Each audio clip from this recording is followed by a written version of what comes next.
તો નમસ્કાર મિત્રો હમણાં એક બેને ઇતિહાસ બાબતનો કંઈક વિડીયો બનાવ્યો હતો, તેના ઉપર રોલેક્સ આહિરે રોસ્ટ માર્યો હતો અને તેના પર કંઈક અલગ ભાષાનો ઉપયોગ કર્યો હતો, એટલે કે ખરાબ ભાષાનો ઉપયોગ કર્યો હતો તેવું રવિરાજસિંહ ગોહિલભાઈનું કહેવું છે. અને ભાઈ એવું કહી રહ્યા છે કે તું જો એવો જ હોય, ખતરનાક હોય કે એવો માથા ભારે હોય તો તારે પગુડામાં રહેવું હતું ને, તો લગભગ પગુડાનો જ છે ને, ભાગી કેમ ગયો તું ભાઈ, એવું આ ભાઈ કહી રહ્યા છે. હું તમને ભાઈનો વિડીયો બતાવું એના પહેલા જો તમે આપણી ચેનલમાં નવા આવ્યા હો તો ચેનલને સબસ્ક્રાઇબ કરી દેજો અને વિડીયોને લાઇક કરી દેજો. તો મિત્રો તે વિડીયો જોઈ લો, પછી આપણે તેના વિશે વાતચીત કરીએ.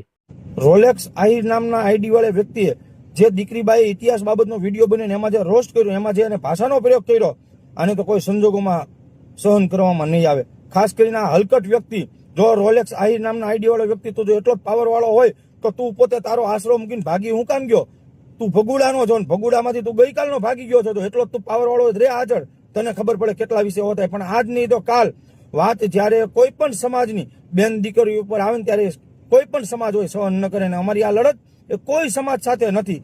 ખાસ કરીને આ હલકટ રોલેક્સ નામનો વ્યક્તિ, રોલેક્સ આહિર નામનો આઈડી વાળો વ્યક્તિ જે છે ને, એની સાથેની લડાઈ જ્યાં કોઈ સમાજ નથી. ખાસ કરીને આ વ્યક્તિ જે સમાજમાં બિલોંગ કરે ને, એને પણ કેવું જોઈએ કે તારા લીધે આખો સમાજ બદનામ થાય છે.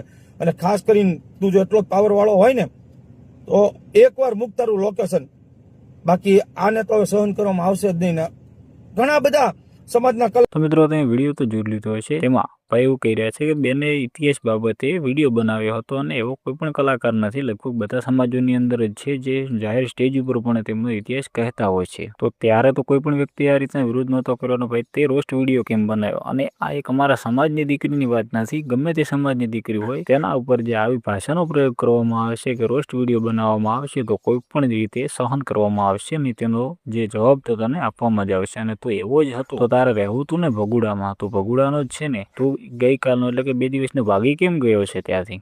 જો એટલી જ તારામાં ત્રેવડ હોય તો તું તારું લોકેશન આપ, અમે ત્યાં આવી જઈએ કે તે આ જે રોસ્ટ વિડીયો બનાવ્યો છે તે હવે ચાલશે નહીં. આટલા દિવસથી જે પણ કર્યું તે અલગ વાત છે, પણ જો બેન દીકરીની વાત આવી ત્યારે ક્ષત્રિય સમાજનો કોઈ પણ વ્યક્તિ આગળ માથા દીધેલા પણ છે અને માથા લઈ પણ શકે છે. એટલે તો આ ખોટી જગ્યાએ પડી ગઈ છે. તો મિત્રો આ ભાઈ વિશે તમારું શું કહેવું છે? ભાઈએ જે વાત કરી એના વિશે શું કહેવું છે તમે જરૂરથી કોમેન્ટ બોક્સમાં લખી દેજો. અને જો તમે આપણી ચેનલમાં નવા આવ્યા હો તો ચેનલને સબસ્ક્રાઇબ કરી દેજો અને વિડીયોને લાઇક કરી દેજો.